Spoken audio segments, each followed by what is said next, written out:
காவிரி நீருக்காக போராடுவதை விட்டுவிட்டு கடல் நீரை விவசாயத்துக்கு பயன்படுத்தும் வழிமுறைகளை தமிழக அரசு பரிசீலிக்க வேண்டும் என பாஜகவின் மூத்த தலைவர் சுப்பிரமணியன் சுவாமி தெரிவித்துள்ளார். இன்று கோவை விமான நிலையத்தில் செய்தியாளர்களிடம் பேசிய அவர் இவ்வாறு கூறினார்.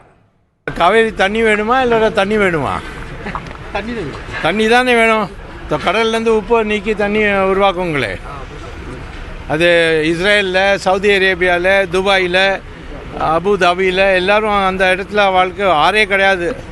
ஆனால் கடல்லேருந்து தண்ணி எடுத்து அதை உப்பு நீக்கி அதை குடிக்க தண்ணி, விவசாயிக்கு தண்ணி எல்லாம் ஏற்பாடு செய்கிறாளே. அதேமாதிரி இங்கே தமிழ்நாடு ஏன் பண்ணுறதில்ல? இல்லாட்டா அந்த பிடிவாதமாக வந்து கர்நாடகாவோட